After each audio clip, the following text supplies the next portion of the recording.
Afternoon, everyone. Thank you for joining us at the executive meeting for North Somerset Council this afternoon, Wednesday, the 7th of February. So hopefully you're at the right meeting. And if you're not, please leave the room quietly. So we've got a busy agenda this afternoon, but a number of the reports are obviously for matters which will ultimately be referred on to Council as part of our budget and MTFP setting process. So just bear that in mind when we're having discussions on any of the items. So the first item we've got on the agenda is addresses by members of the public, and we have got one which is Mr. Simon Ponsonby Talbot. So if you'd like to go first, sir. Thank you. Members of the executive, thank you for allowing me to speak at your meeting. I'm speaking as a resident and also chair of Abbottsley Parish Council. I'd like to raise our concerns about the level of resourcing given to the management of planning enforcement. Based upon our recent experiences in Abbottsley, I don't believe that these issues are unique to our parish. We fully appreciate the financial pressures that all councils are under, but we believe that strategic prioritisation could be more effective when dealing with enforcement cases. I'm advised I need to be careful as to how I should approach this subject. I respect that the executive can't make decisions on specific cases. However, I need to refer to 3 examples in order to demonstrate the issue. No decision about any case is being requested, but the examples will hopefully illustrate the general point. There's been a number of cases in Abbottsley recently where people have built additional accommodation without planning permission, and the enforcement cases were dropped on the grounds that they possibly could have got permission. This encourages people who will know they'll get away with it not to apply. Without a full detailed planning application, there's no opportunity to test the proposals, also denying the democratic opportunity for the ward councillor to call it to committee, allowing perpetrators that could get away with it. There's a continuing case in Abbottsley where there's been long-term landfilling of an environmentally sensitive site on a watercourse, which is causing flooding problems. The civil engineering contractor who owns it is blatantly saying that the fill will be removed and the dump stone will be used for building walls, when it clearly isn't suitable. The enforcement case is planned to be dropped solely based on the owner's response. Just unsatisfactory responses such as this need to be challenged, please. A further example is a high-profile case which is causing a lot of concern to most of the residents of Abbottsley and Lee Woods. There's a lot of ambiguity about what is permitted in what development and what isn't. There are legal precedents as to what is not permitted, which have been forwarded to North Somerset for Council for consideration. The developers' intentions are plain from public statements and advertising that the site will be opening in the spring. They have a track record elsewhere in the country of carrying out full works without telling anybody, and then it becomes a fait accompli. We're just asking a clear position needs to be taken by the council. I'd quote North Somerset Council's approach, which appear to be that should works take place on the land, they'll be assessed in accordance with the normal procedures, and as to whether they're permitted development. If they do not constitute permitted development, the next stage would be to consider whether the council might grant planning permission for those works and or consider whether enforcement action should be appropriate in such circumstances. In such instances, North Somerset would normally invite a planning application to be submitted so the issues could be considered, which is actually what we're particularly interested in here. This is where my request comes in. This approach supports the principle of closing the stable door after the horse has bolted. I can only assume that the enforcement team are not adequately resourced to be able to write to developers and keep monitoring as much as they would like to. It's possibly a more inefficient and more costly way of carrying out a statutory duty in the long term and damages the reputation of the council. Officers are rarely able to investigate quickly when notified, with the result that more work is carried out that could need reversing. I would therefore ask that the council should provide sufficient resources to enable council officers to be more robust in advising developers what they cannot do and advise them not to start work until they've published their full plans before any work is carried out. I just hope that's a more cost-effective way of doing it. Thank you very much. Thank you very much for your remarks. So just to be clear, the executive is obviously only responsible for the overall resources that are allocated to the Planning and Enforcement Service. So I will ask Councillor Caniford, as the executive member, to look into the issues you've raised around resourcing. Any matters around priorities for enforcement, of course, are matters for officers and for the Planning and Regulatory Committee. But I appreciate your comments, and we've all heard what you've got to say. Okay, item 2 is apologies for absence. I think we're all here, so there are no apologies for absence to note. Do any members have any disclosable pecuniary interests which they wish to declare in relation to any items on the agenda today? Nope, I can't see any hands. Thank you very much. The minutes of the meeting held at the beginning of December, Wednesday the 6th of December 2023, were circulated. So are colleagues content for me to sign those as a correct record? Yes, thank you very much. Item 5 is the non-executive councillor's address. I don't believe we've had any indication of any members wanting to address us under non-exec councillors' addresses. So we'll move on to item 6, which is the medium-term financial plan update and recommended budget for 2024-25. So hopefully colleagues will have read the paper and supporting documents that underpin this report. You'll note that most of the recommendations relate to referring this to Council for decision later in the month. And of course, this is an important milestone in the work that we've been doing to balance the budget and make sure that we're in a strong and sustainable position going forward in terms of our medium-term financial plan. I think it's really pleasing and a great credit to the hard work of officers and councillors that this is now the 5th year of the administration, and we've been able to set balanced budgets on each occasion. But it's really noticeable that more and more of our overall budget now goes on demand-led services. So if you look at the budget figures, you'll see that something like 70% of our budget is now going on things that are demand-led, including social care, obviously, for adults and children, and housing and council tax benefits. When you also bear in mind we've obviously got an element of costs that are related to our capital financing as well, that probably only leaves about a quarter of our budget to spend on everything else that the council does. And that's really a sea change over the last 20 or 30 years, where more and more of the council's budget is absorbed by those statutory demand-led services and less on other things. So that's the whole range of services, including libraries, parks, street lights, burial plots, bin collections, and all of those things that people think that they're paying for when they pay their council tax. I think it's also worth noting that when people get their bill, they will see a less than 5%, so just under 5% increase in their council as part of these proposals.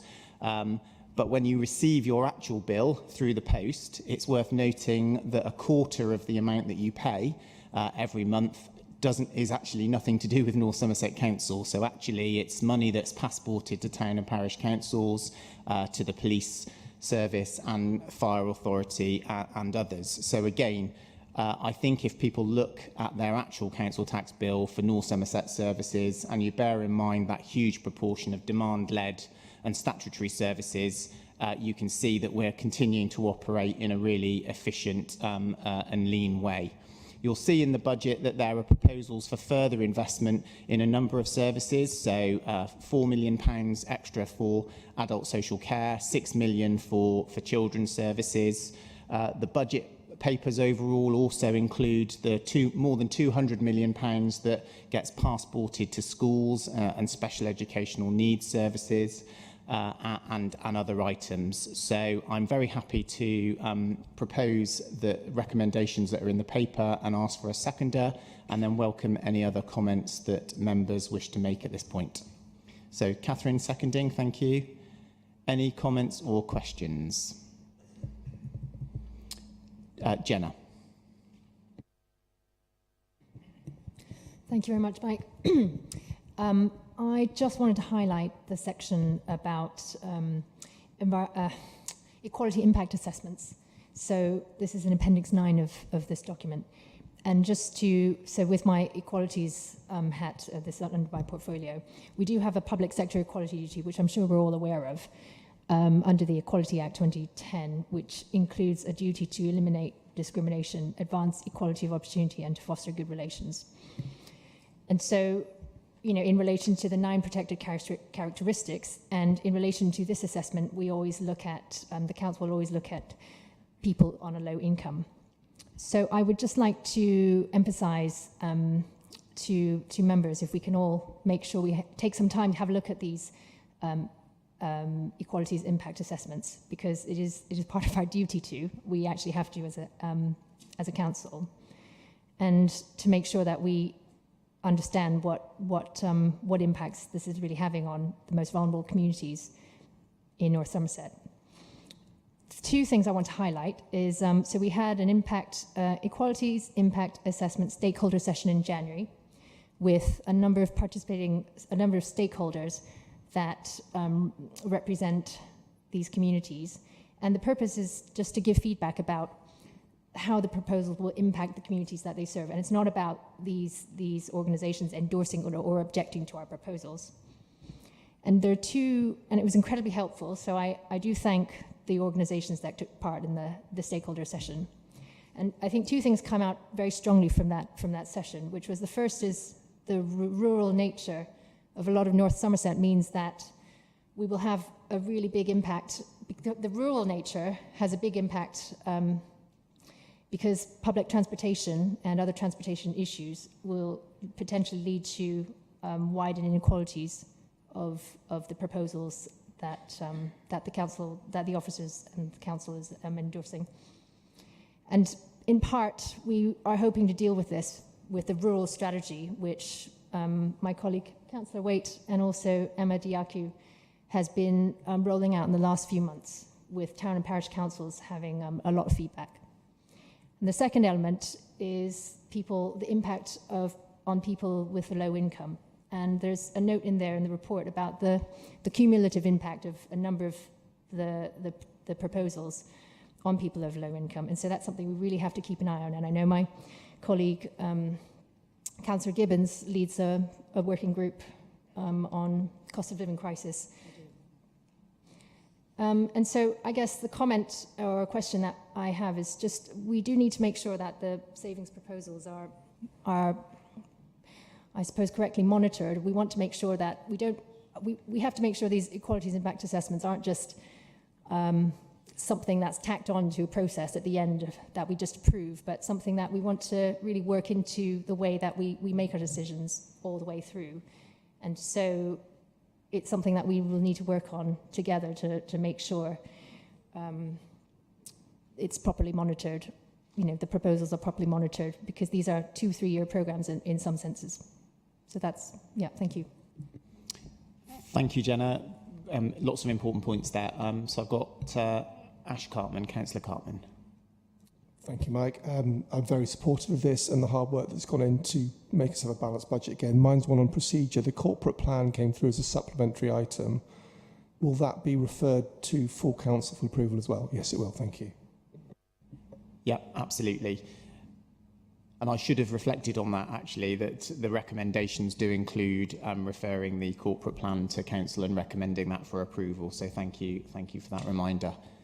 Any other comments from members? No? Okay, thank you. Amy, anything that you want to add? Section 151?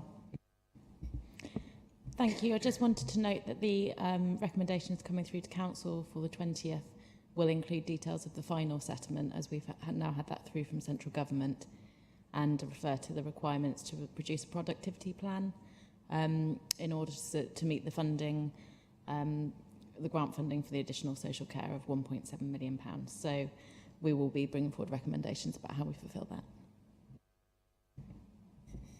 Thank you very much. Okay, can colleagues indicate their support or otherwise for the recommendations? Yep, thank you very much. Okay, so that's approved, and we'll move on to item 7, which is the fees and charges report. So again, this report sets out the proposed changes to fees and charges where they meet the appropriate threshold for approval by the executive. So there's a range of alterations largely linked to inflationary costs and pressures which are set out in the report. So I'm happy to move the recommendations and ask for a seconder. Thank you, Roger. And any questions or comments on anything in the fees and charges report?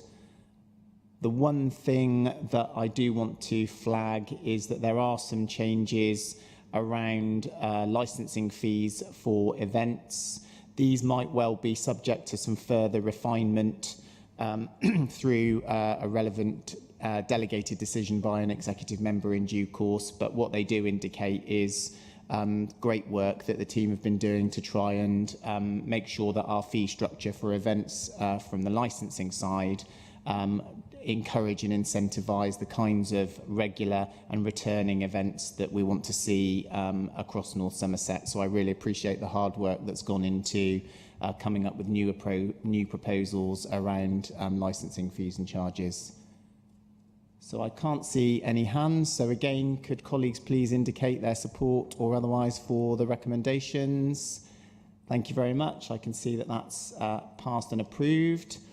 Item 8 is the Treasury Management Strategy Report. So the third one in my name. So obviously the Treasury Management Report just sets out our overall approach to borrowing and investments as a council. The report, I hope, stands for itself. And again, this is to recommend to Council that we approve the Treasury Management Strategy for 24-25. So can I ask for a seconder for this report, please? Thank you, Mark. Any questions or comments on the Treasury Management Report? I can't see any. So again, if colleagues could indicate their support for the recommendations. Thank you very much. So that was one approved. And now we're on to item 9, which is the capital strategy for 24-25. So again, this is an update paper setting out our capital programme over the next 4 years and also a few areas where we have got some additional investments going in as part of the capital programme going forward.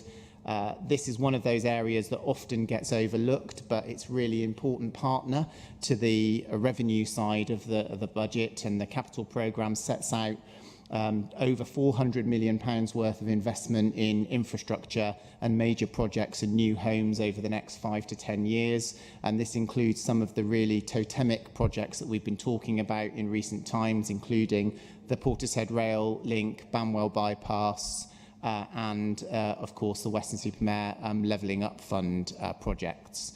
So again, I'll move approval and ask for a seconder.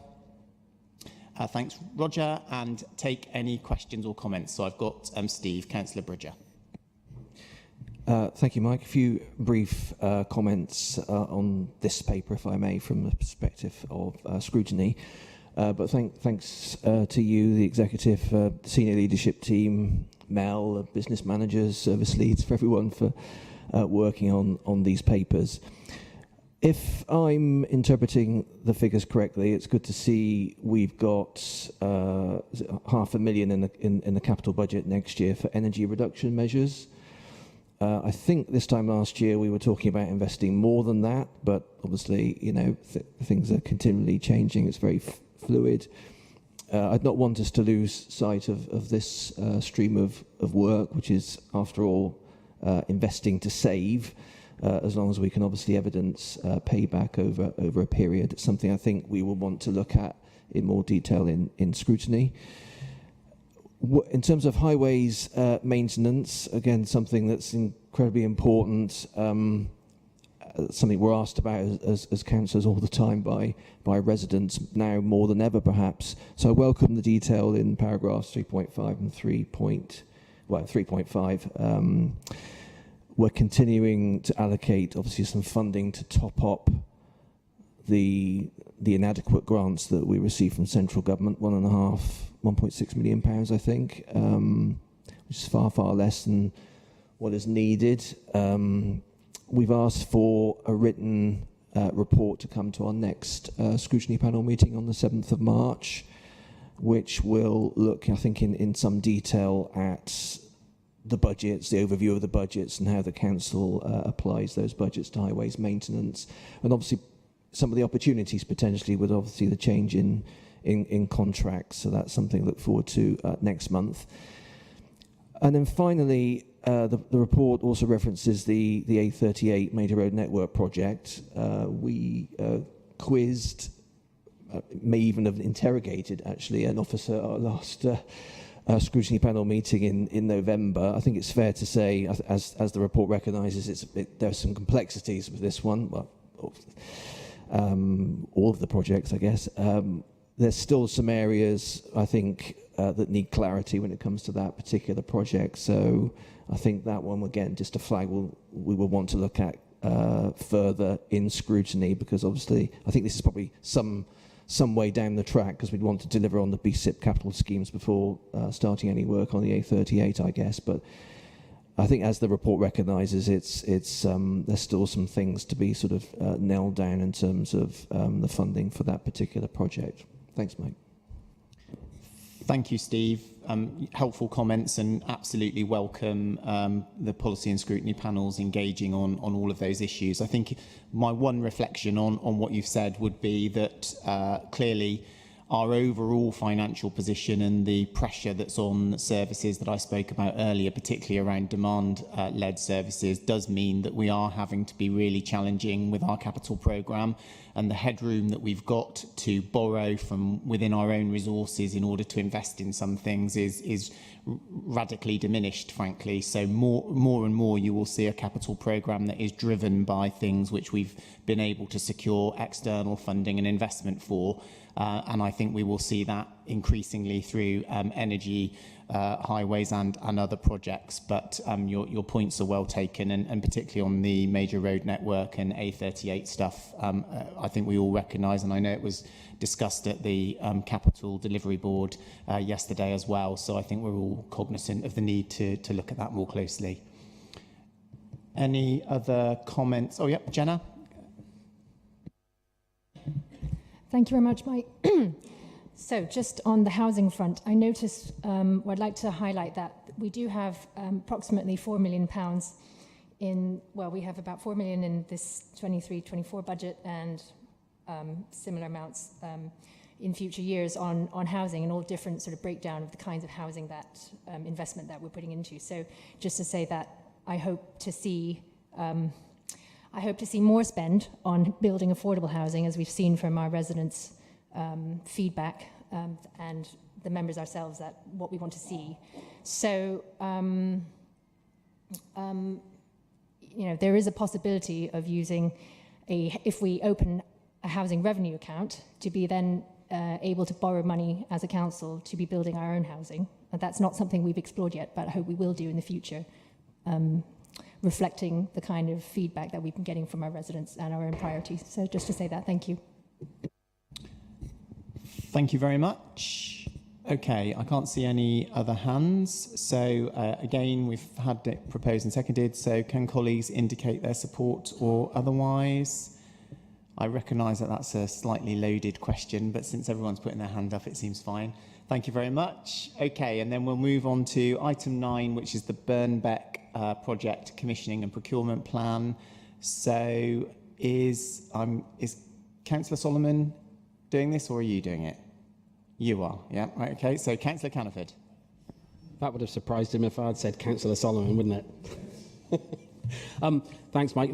It's good news, isn't it? It's this ongoing saga of Burnbeck Pier, which residents are beginning to feel isn't happening, but it is a complicated project, and this report brings it to the next stage, to the commissioning and procurement plan to proceed to market. You can see the recommendations. These are specialist contracts and highly important for public safety through the restoration and renovation works, and they are laid out in the recommendations. This is, just to remind members, allowing us to spend what we've already agreed and what has been funded. So this is a highly complicated and collaborative project, and forms a major spoke in the levelling up projects for Weston-super-Mare, and has obviously greater benefits to the wider district. The council has secured its funding from the LUF, the National Lottery Heritage Fund for the building renovations land side, and obviously further funds have been secured from the RNLI, the National Heritage Memorial Fund, Historic England for the works on the pier, working with the Trust, Burnbeck Trust, and partners. But the pier itself, so members are aware, will be commissioned and run by the RNLI as it's their specialisms. The process is to secure the appropriate qualified contractors to undertake the construction works in the beginning and the planning areas for the council, but of course our officers will be leading that. This has got to the point now where we are really beginning to drive forward, and we will start seeing things happen in terms of the planning permissions and the designs.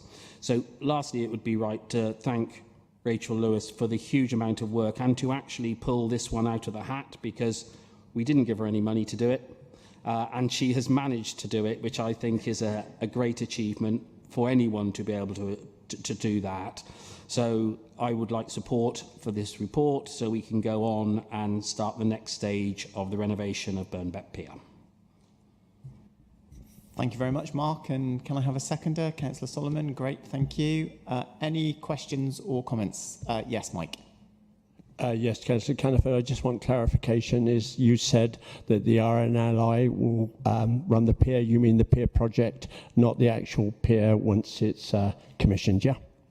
Yeah, so if that's how it came, no, the RNLI, we will rely on them for the reconstruction and the renovation of the causeway, the pier element, not the running of the site once done, but they will obviously have an element of interest in that site. But they have the specialisms in those sort of engineering projects, so they'll run that part. And I'm sure Rachel will correct any element of that which might be incorrect. Good. And I just add my comment, my congratulations to the team. I think it's incredible when you think about the, century-long life of Burnbeck, and it's felt as though for a long time it has been in a state of uncertainty and deterioration. And here we are, only 6 months on from the council acquiring the pier with our partners, RNLI and others, and we're moving forward already with the next phase of the programme. So it's really, really impressive work from the team, and I hope that it gives some confidence to the community that we're really determined to drive forward this landmark project and hopefully breathe new life into Burnbeck for years to come. Terry, Councillor Porter. Thank you. Just on the fact that obviously this is a very vastly deteriorating asset that we've got, the timescale seems a little bit slow. I would have thought, we could have moved a bit quicker, because the longer you leave it, it is getting very bad as the time goes on. We've already lost the part where the ferry used to come in, because that's been taken down and done. I just think, you could look to try and speed it up a little bit. We would always like the speed. The problem is, or there's a couple of issues. First of all, can I give you some clarity about the pier structure itself? Other than the wood, the pier isn't in a bad state, and it is not likely, I can't say it won't, but it's not likely to fall down. I think that is the reports and the structural engineering surveying that's been done would suggest that. In terms of speed, yeah, of course, council has to adhere by its own rules through heritage and through its planning processes. So we will do the work as fast as we can. In terms of the timescales, we are going to be working landside really quickly, because the LUF funding requires us to have that spent in 12 months. So the pressure is on that element initially, but I am aware that the RNLI are already looking at commissioning and designing how they're going to do the pier itself. Thank you very much. Okay, I can't see any other hands. So again, would colleagues like to indicate their support for the recommendations? Thank you very much. I keep forgetting to put my hand up myself. Okay, item 11, which is the public consultation on residual waste collections. So Councillor Annemieke Waite, please. Thank you. So I'd like to talk briefly about this proposal to go to a consultation over 3 weekly collections of our black bins, which is residual waste.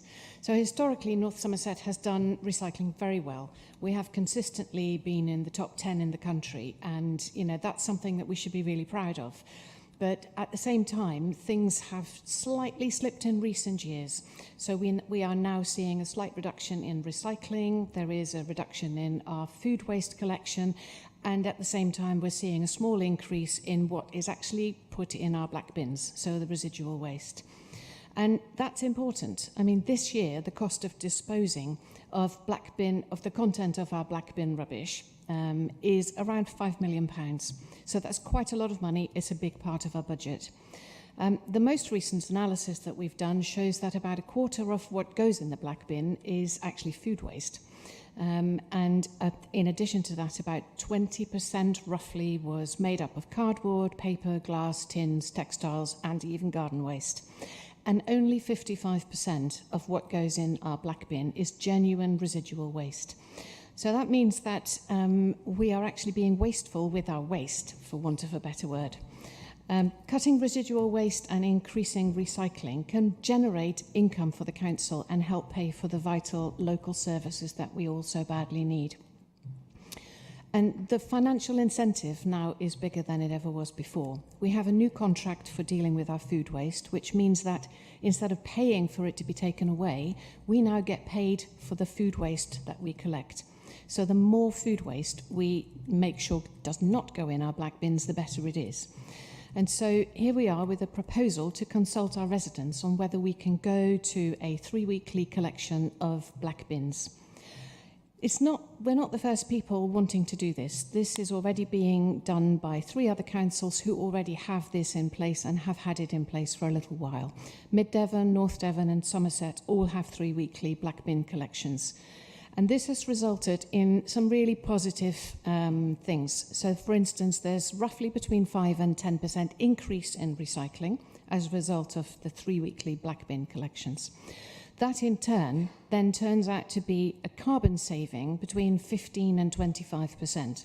So that's really positive, and, it's great for the environment, it's good for the planet.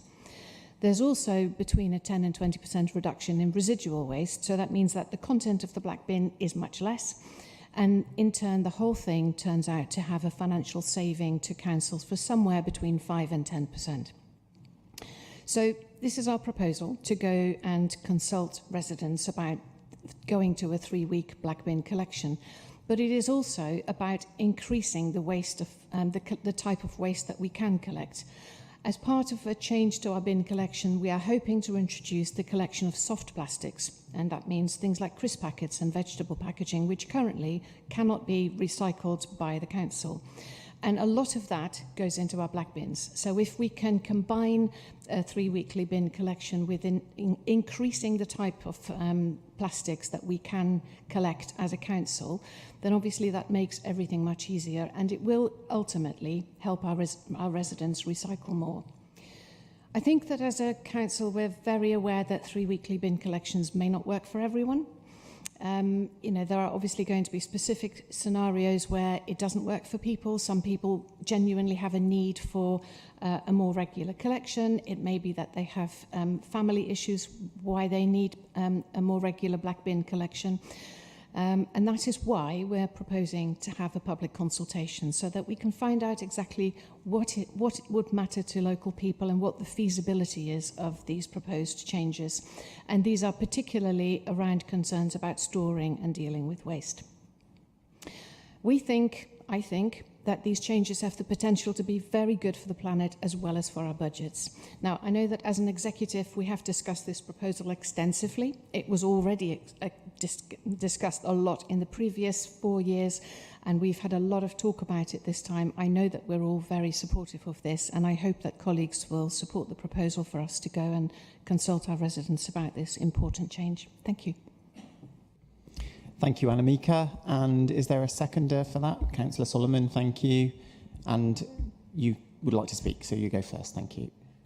Yes, Annemieke, you know, I'm very supportive of this, and in the last administration, I got quite heavily involved, and I do see it's our only way forward in terms of costs. The one thing I need to highlight, because people will have concerns, will be town centre collections, which I'm sure you're on top of. And the other things like nappies, medical waste, those sort of things that people are concerned with. I've spoken to a lot of family and friends in Somerset who've had this in place for a while, and they're finding that because they're being encouraged more to recycle, they're putting more in their recycling, and therefore they're finding their black bins are empty half the time, and they're not using them. They could even go to 4-week collections. Now, I know that's probably not what people want to hear, but I think it's a fact that once it's introduced and people do decide that they're going to do the recycling, we get money from the recycling, as Annemieke says, that food waste will go to energy, it will go to fertiliser, whatever. I just think it's the way forward, personally, so I'm totally in support of you, Annemieke, on this one. Thank you. So I've got Councillor Bridger first. Thanks, Mike. Yeah, again, very briefly, we've looked at this and are looking at this in scrutiny as well. Glad that Councillor Waite and Councillor Solomon both mentioned, I think, the concerns around disposable nappies and, you know, those residents who have particular medical needs. That's something that we discussed in scrutiny. My understanding is that, you know, obviously most of us have a 180 litre bin, but there's the potential for people, should they need it, to be offered a 240 litre bin, which is a third bigger. Is that a third bigger? Which will make a difference. So again, I'd hope that when this is reported, that, you know, those sorts of nuances are also reflected in how this is communicated to residents, given those concerns. Likewise, those, I think, 3,000 or so residents who receive assisted collections, I think the intention, I think there'll probably be some kind of audit of that at some point. But, you know, those who need it, need those assisted collections, would continue to receive those. So again, very much support the paper. Thank you. Thank you very much. I've got Councillor Porter. Thanks. Are you thinking of doing anything about encouraging some? Because if you go down, like I can go down some of the roads in Hutton, I can walk on, then I can quite clearly see people that just don't recycle. You know, it's quite evident the ones that don't do it when you look at, you know, on a typical recycling day. And we did talk sometime before of trying to do programs to try and go and at least drop notes into those of contact to try and encourage more from them. And, you know, you can see there by the large amount of food waste is in some of them. You know, and if they don't put a food bin out, you've got to ask why. You know, but there ought to be some action taken on it. We did talk about fines at one time, but I'm not sure how well that would go down. I don't think it was too popular. But, you know, there does need to be something. And, it, you know, even if it only highlighted it, because, you know, peer pressure might encourage them to do it as well. Because we did sort of have recycling areas for different wards, didn't we, at one time, which was quite good. It could encourage you to go out and persuade your residents they ought to do more. But I think there is some scope in trying to do something there. Thank you for that. I was told that there was some kind of competitive element to it at some point, long before my time. No, I know what you're saying, that there are areas where actually the recycling and figures are very low, and that is definitely something that's on our radar and that we're looking into to see how we can encourage specific areas of the community to do more in terms of recycling. So thank you. Thank you. So I've got Councillor Bird. Just a quick comment, just to say and just stress the education that's needed to go on with this and the key facts that are going to need to be put out there. The 46% for thing. I've only seen a single Facebook thing on that, and that needs much stressing. And a fact I can't find here is how full on average the bins are at the moment, because that might encourage people to think, oh well, if they're half full, then we can easily go for 3 weeks. and also to talk to the recycling workers about what they actually collect. I've put various stuff out to recycle over the year, and they've left it, and I've had to put it into rubbish. Okay, thank you. So I've got Councillor Cartman and then Councillor Burden, and then I'll come back to you, Annemieke. Thank you. I think my view is this is good for the planet, good for the taxpayer, bad for people who don't recycle. So I wholeheartedly support it.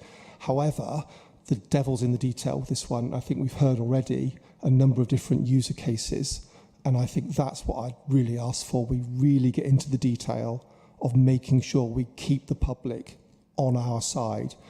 I put out a leaflet about a year ago asking for opinions on this. It was interesting as many people came back saying they wanted it, but those that didn't.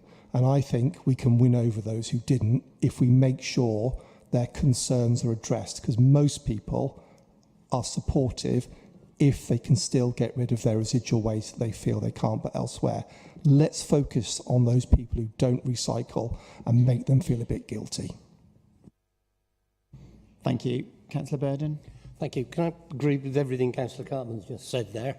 I think this has to be the way to go. We have to cut down on residual waste.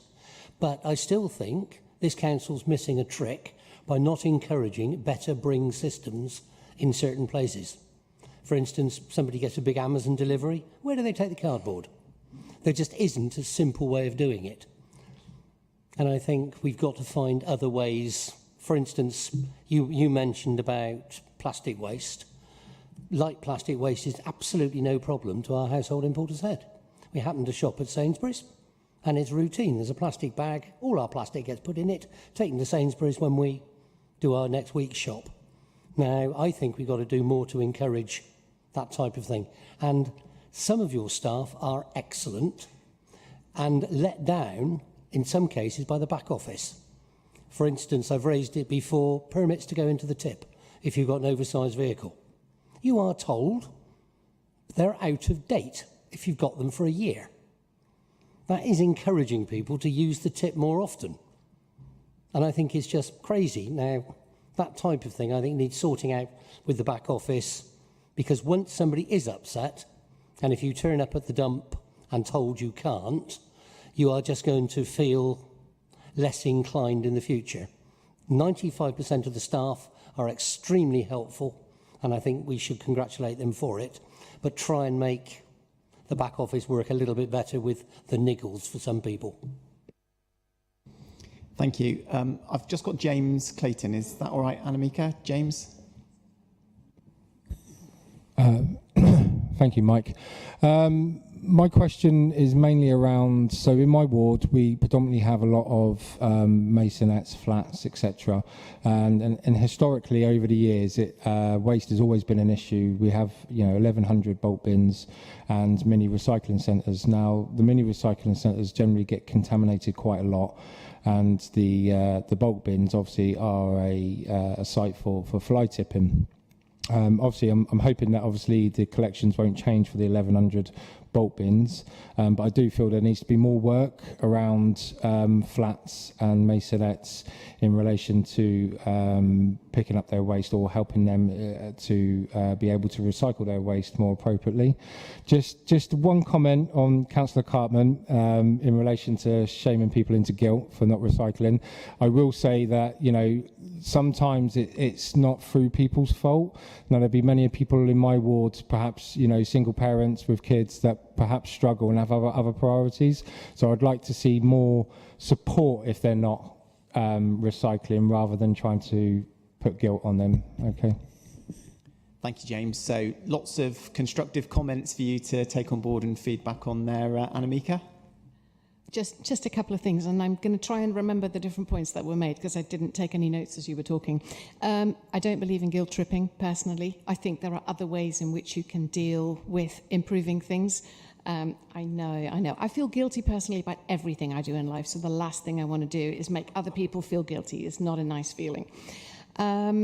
I absolutely agree the point about maisonettes and flats. And in fact, some time ago, we had a walk around Weston where we looked at rubbish and cleanliness and all those issues. And I noticed that there are quite a few locations in Weston where flats have been built that don't even have room for a bin. And, you know, there are obviously issues that we need to take into account. And that is part of the reason for doing all of this and doing the questionnaire and talking to people about what would prevent them from having a 3-weekly bin collection. I think it's really important that people realise that this is genuine consultation and that we really want to know what would work for them, and if it doesn't work, why it doesn't work. So, you know, it was mentioned before, it may be because they have medical issues, it may be that they have a family with triplets. I mean, I had twins myself, I know what it's like. So there are all sorts of reasons why it won't work for people, and I think we genuinely need to find out why that is. I'm missing out Mike Bird's point. Mike, you said something about education and...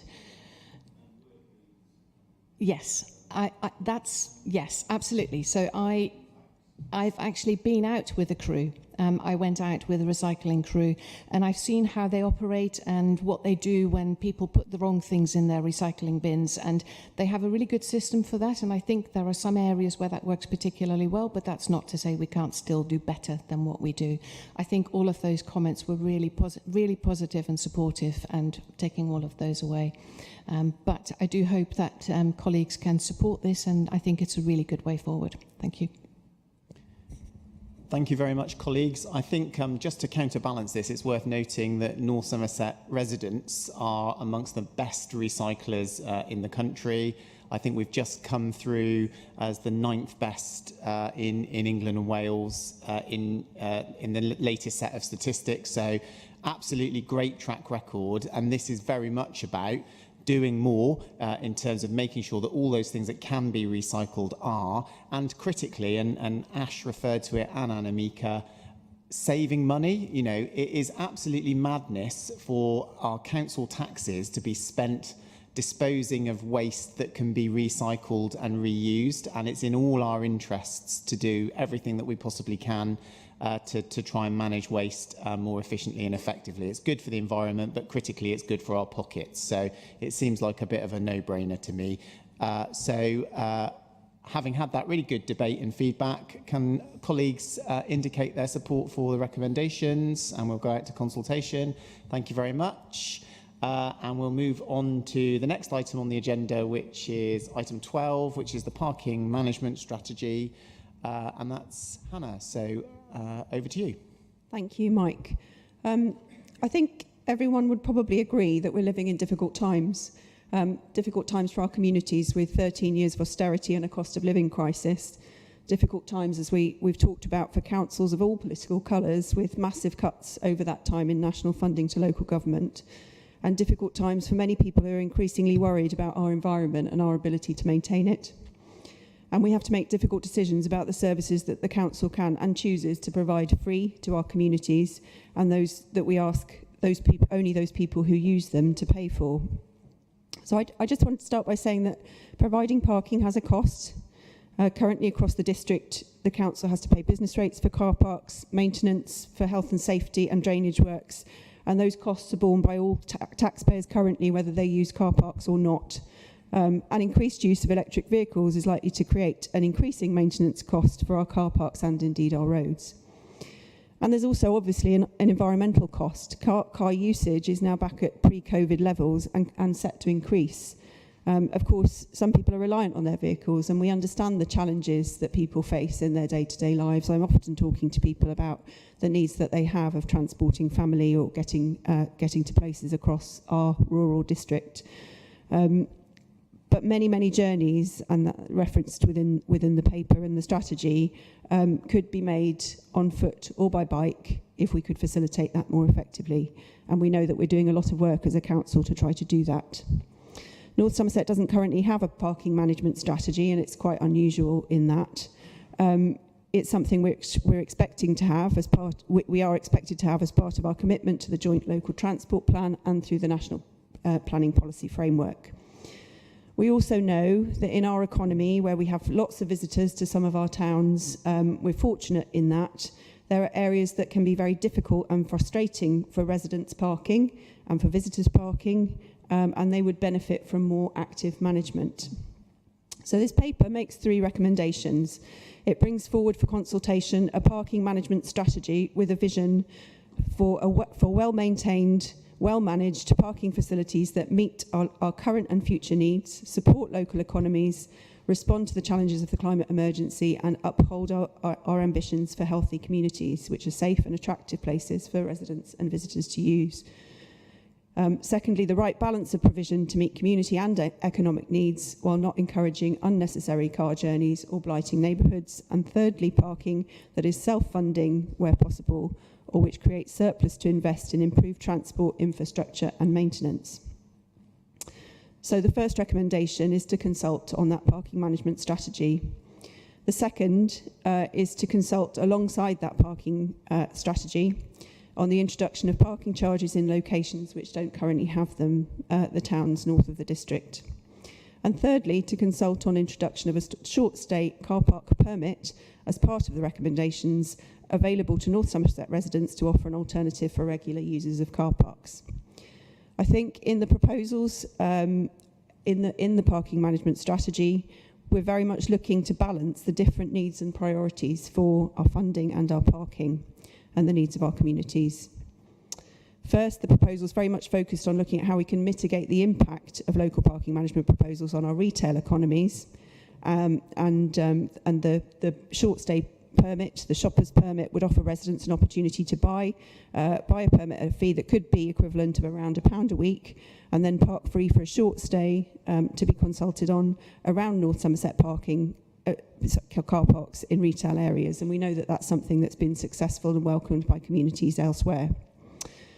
Second, we're keen to develop local approaches, and the paper states our commitment to explore other options where they exist, such as car parks being taken on by others, which is why it's so important now, I think, to go out to a full consultation process with our towns. We're looking to be as open as possible about how we achieve the objectives of the strategy, and for this to be a genuine consultation and engagement exercise. We've talked this afternoon already about the increases in fees and charges across other council services. If you go south to Burnham-on-Sea, east to Shepton Mallet, north to Stroud, you'll have to pay to park as a visitor there. But currently visitors to North Somerset towns are not asked to make a contribution to our costs. So while I understand that there will be fears about the proposals here, I hope colleagues will support the recommendations and encourage our residents and businesses to engage actively in the consultation so we can achieve the best possible arrangements locally within the financial constraints that we face. Thank you. Thank you, Hannah. And is there a seconder for the recommendations? Thank you, Anamika. Okay, so I've got Councillor Cartman-Ash first. Thank you. I mean, I'm going to ask that you today defer this and give it some more thought and revise the report, because I just don't think it's ready yet to go out to consultation.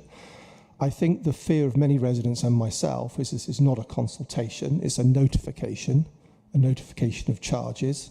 It's not a parking strategy.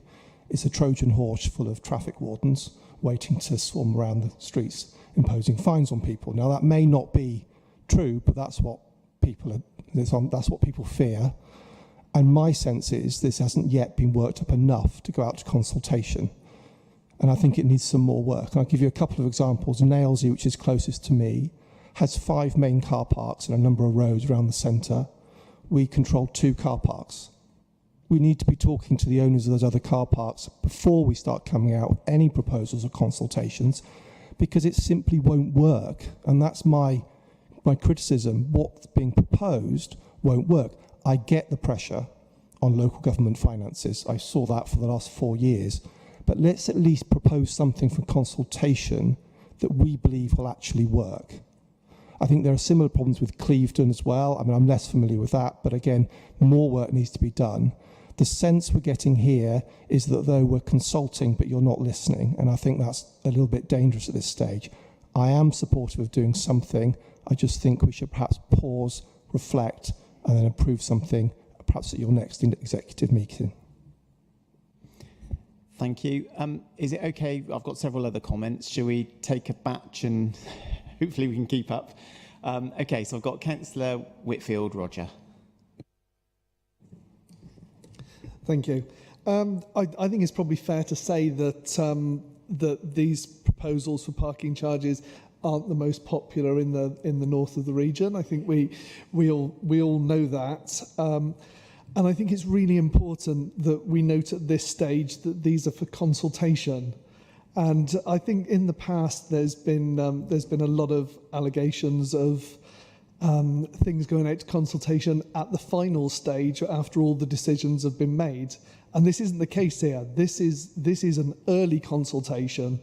We've got a plan drawn up and it's going out. And I think section 3.19 makes it quite clear that that this is a consultation, that it will guide the outcome, and that it may be possible that that some of the proposals won't go ahead if the consultation says so. So I think it's really important that we do the consultation work, see what the residents have to say, and then act accordingly. Thank you, Roger. So I've got Councillor Bridger. Steve, next. Thanks, Mike. Yeah, likewise. You know, I absolutely get the pressure and totally support the direction of travel. We do need some levelling up, I think, across the district. I did participate in a scrutiny session last month about this, and when that session, and I listened to various people, including Mike Bird, and I was reflecting after that session. I was thinking, well, and I sent an email to officers and I said, has any work been done by officers with ward members to identify the main use of each of our car parks on a case-by-case basis? So, for example, those that are used for resident shopping, mainly, and those that are mainly used for leisure and tourism. And I think you potentially could make a differentiation between the two. I mean, we obviously charge already in Salthouse Fields, in Clevedon. We don't charge for lake grounds at Portishead, do we? You know, there's more we could do. And Hannah, when you mentioned in your intro, you talked about Stroud and so on, but you talked about we pay as a visitor. You know, emphasise the word visitor. So I think, I'm not sure if I'd go as far as Ash just to say, you know, defer the whole thing, but there is a section in the paper where it talks about proposed locations for new charges, which sounds, you know, we've got some previous, haven't we, as a council in terms of consultations. You know, I've certainly learned from that. So I am, as I say, very supportive of the direction of travel, but do feel that the consultation needs to invite residents to share their views on the different potential approaches, and be very clear with things like FAQs and things, you know, that we're doing that. Thanks. Thank you. So I've got Councillor Smith next. Luke.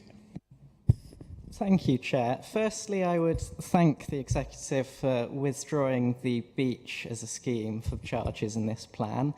But I would say that, as a rule, I think on-road car parking and this permit, I think it serves to charge people to use the public realm or to park at their own homes. I think we can make an argument for charges on off-road parking and dedicated sites. But again, staying in Clevedon, I'm concerned with Great Western Road West, because when you link that with B&M's, well, what I would say is an awful development, reducing car parking, I think it will harm the centre, and it will just really hurt residential roads parking. There'll be a lot of bleeding out, which no one wants, and Clevedon's already got loads of. And I would also ask, is the administration aware that the National Audit Office have reported that active travel levels have not been sustained? Are we using today to plan for yesterday? And the other more practical concern I have is cashless really the way forwards when signal can be very patchy across the district? Thank you. Thanks, Luke. So I've got Councillor Caniford next. Mark. Thank you, Chairman. I would like to just say that I'm pleased about the shoppers parking permit to be consulted on, and I would be really grateful, and I hope the Executive get to hear from businesses throughout the district on that proposal. Built up partly talking to businesses around trying to encourage people back into, or trying to find a way to encourage people back into our town centres currently, where clearly we're all aware that there is free parking out of town, but in towns there isn't. And this permit proposal could result in someone using a car park for a couple of hours a day, every day of the week, which would end up about 5 pence an hour. So definitely something that we should encourage, councillors should encourage businesses to discuss separately to everything else. And of course, it is only at consultation, but it would be really good to hear in terms of the economy team what businesses think of that. Thanks, Mark. Councillor Bird, Mike. Yeah, just to reiterate what Steve and Ash have said, and my question is why weren't the ward members consulted before this document was put out to, was going out to public consultation? I mean, as Ash have said, we've got three, I can hardly say this, 3 free private car parks in Nelsey. If you put short-term parking charges into Nelsey and on the high street, you'll have an empty car park. And the whole point of this is to raise funds, and you'll not be raising funds. So you could take that out. The shopping permits, what relevance is to Nelsey when you've got 3 free car parks? I said it right that time. So yeah, the question is, should this have really have been consulted with each ward member before it went public to go to public consultation? Thank you. I've got Councillor Dorr, Tom. Hello. Yeah, I feel like this is kind of getting a little bit what Liam said is looking at the old way of parking, and maybe we should have some sort of idea or new reflection of a different attack on it. Maybe the types of cars that park in these car parks, or the types of people and the times of the day, rather than just raising one tariff up and up and up and up, because I feel like it's quite unsustainable, and it's unfair to people that live in centres when there's people in outer wards that get it for free. You know, it's free parking in my ward, I get that, but for people that live in Western, could be just seeing as pricing them out per se, and let me try and rephrase this. We want to encourage people to use the buses more, obviously, so I think that this kind of parking, the shopping parking permit might not be a great scheme for that.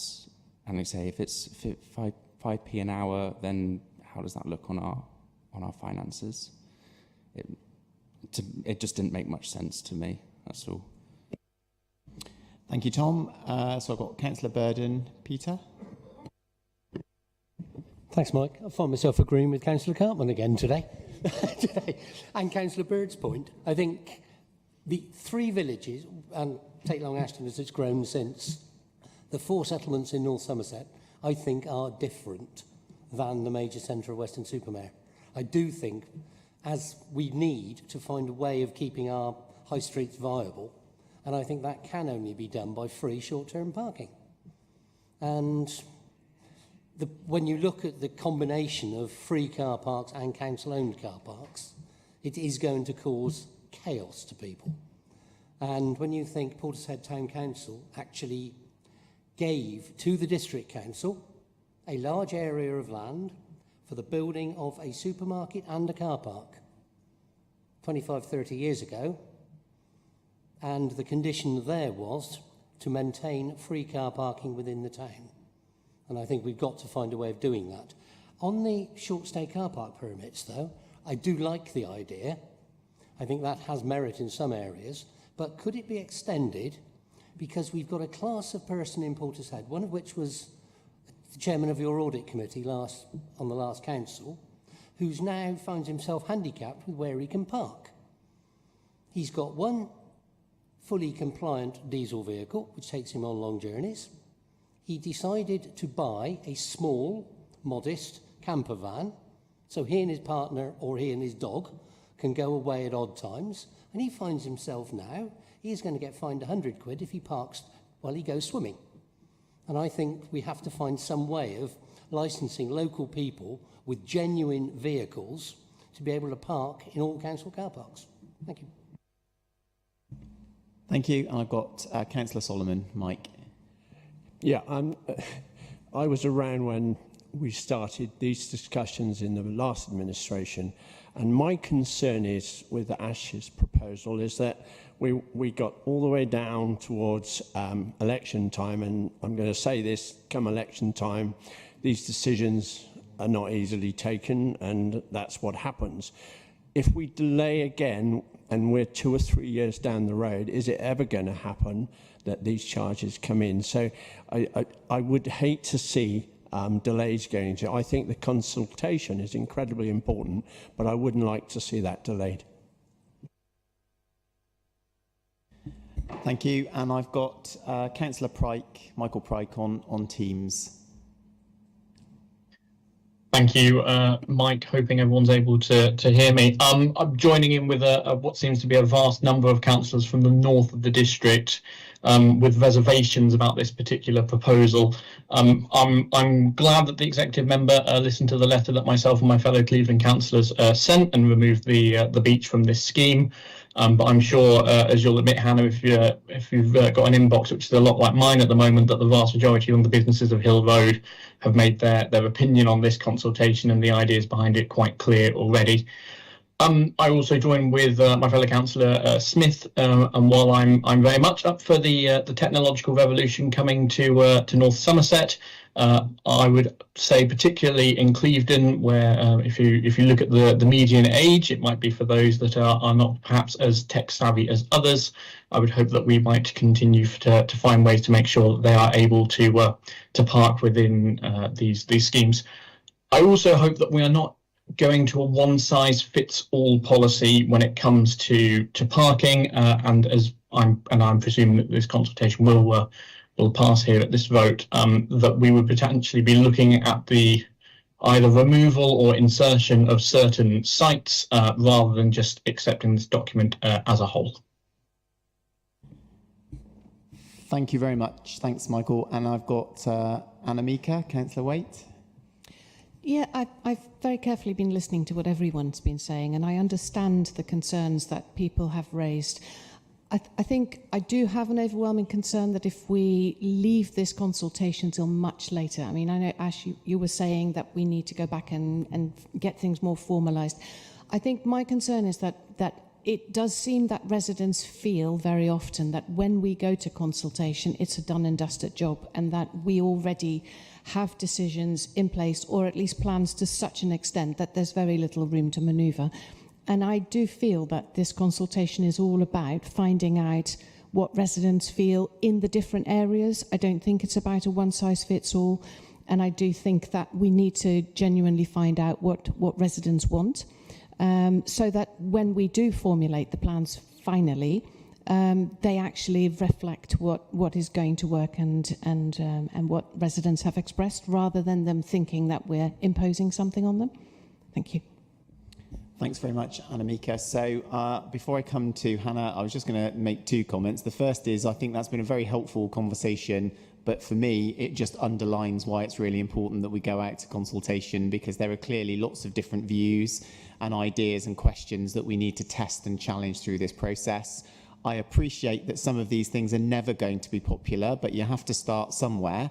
And I think it is right and appropriate to set our stall out through the parking strategy in terms of our overall ambition and direction of travel. And that's what this is very much about.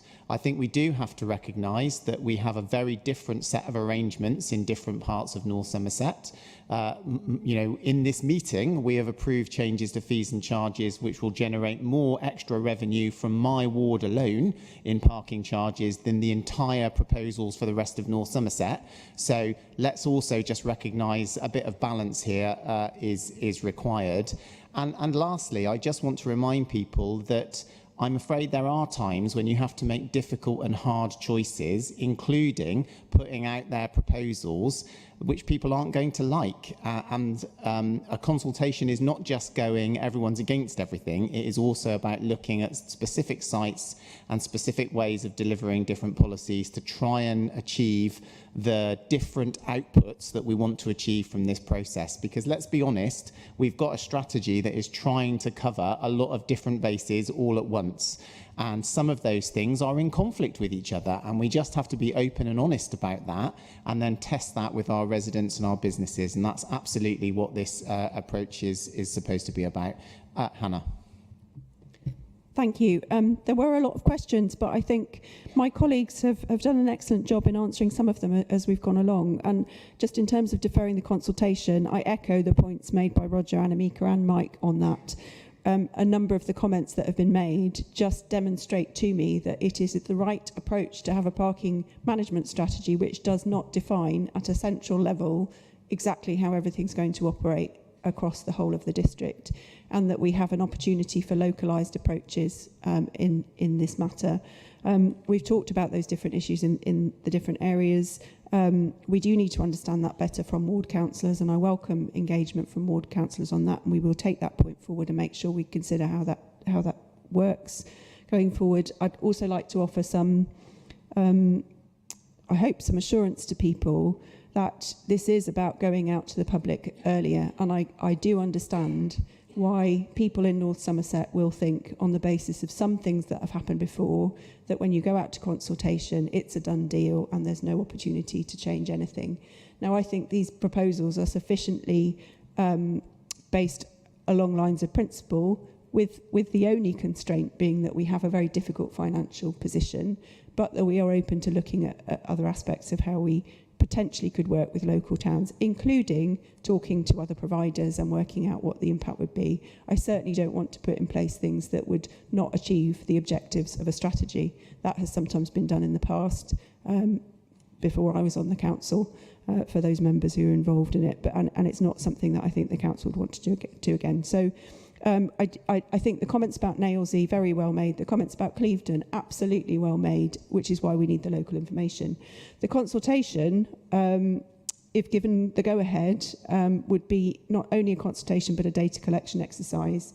And it would be shaped after this meeting, but early indications are that it would include a questionnaire which will have specific questions targeted at businesses and also about how local parking provision impacts on business as well as on residents. Focus group engagements where we'll be keen to collect the views of local bid groups and other businesses and people. On-site surveys using static cameras, capturing user behaviour and durations of stay, and in-person engagement sessions which will invite residents and businesses to meet with officers about the proposals. So I anticipate by the end of the consultation we will all be a lot richer in our understanding of the issues and more able to make really good decisions, bearing in mind the constraints that we face. So I hope that offers some reassurance that this is not a done deal, and we're sitting with proposals that car park by car park know exactly what is going to happen. Is cashless the way forward? I think we need to try. Again, I think this recommendation is for within the strategy. Obviously, it's open for consultation. We want to hear people's views on that too. We want to understand who would be affected by it. There is potential to trial in certain areas. We need to look at that as part of the consultation process. I think I've already touched on the point about ward members and main use of car parks. Is it unfair that some parts of the district are asked to pay for parking and not others? I think Councillor Daw mentioned Weston. Weston, of course, Mike's already said it. Weston have been paying for parking for some time, residents and visitors. And that is one of the very difficult challenges we face, where visitors and residents want to park in the same spots, of course, and something that is referenced in terms of how we move forward with residents parking in areas where that's a problem. Could the permit be extended for genuine people with genuine vehicles? Great idea, fantastic. Again, let's have those ideas through the consultation, and we'll look at what's feasible and possible. And actually introducing a level of charging gives us the resources to then be able to look at how we can manage that better, and that's what parking management is all about.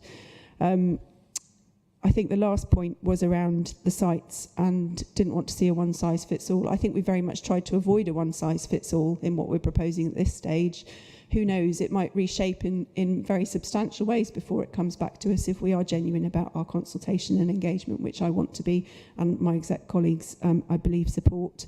In terms of a one-size-fits-all, I think it's helpful to focus people's minds to mention sites that the council owns or the council is thinking of, because we want this to be a conversation that communities can genuinely participate in. If we just said generally, I think people, we need to get to the granularity of what impact would this have on certain roads or in certain areas.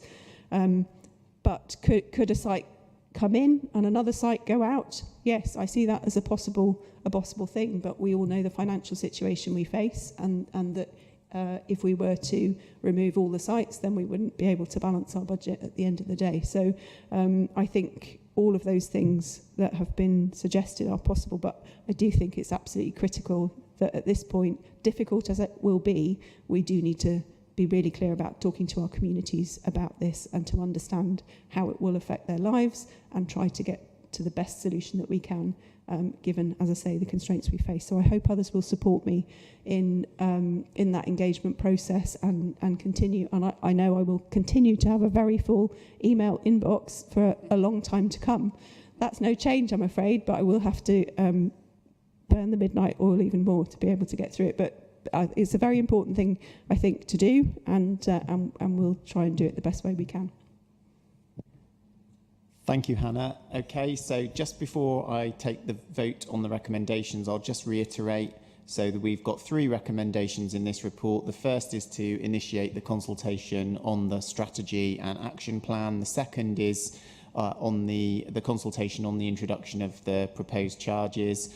And the third is around the short stay parking permit, which is part of the recommendations.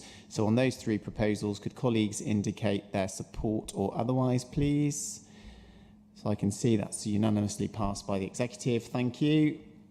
Okay, we'll move on to item 13, which is the Q2 performance and risk update. So this is just for noting, but I think it's important to just recognise the continued progress and hard work that officers across the directorates are doing to deliver on our existing corporate plan and priorities to build a more open, fair and green North Somerset. And it's impressive to see that despite the financial challenges that we've been talking about and the demand pressures that we're continuing to have good outcomes in terms of service delivery and delivering on our actions. I think it's worth just noting as well that, as Amy Webb mentioned earlier, we really do welcome the government's request that local authorities look at performance management and produce reports for government around those issues, because we're really confident that we continue to be a high-performing, low-cost council that is efficient and effective, and you can see that from the successful way that we've continued to manage the financial challenges over the last decade and more. So that's something that we very much welcome and look forward to participating in. So that's just for noting, so hopefully everyone's content to note that. Yep, thank you. Item 14 is the forward plan. So again, just for noting and for information for colleagues. Item 15, matters referred to the executive, there are none. Item 16, West of England sub-region, we've got no matters today. Item 17, oral reports from exec members. So I've just got one minor update, and that is just to draw colleagues' attention to the fact that there have been some minor changes to executive member portfolios, just to clarify reporting lines, particularly in respect of place directorate responsibilities. So they'll be published on the website in due course, so that officers and members can refer to those if you need to. Any other oral updates from any exec members today? Nope. Thank you very much. And there's no urgent business this afternoon. So at 15:48, I'll close the meeting, and thank you very much, everyone, for your participation and engagement.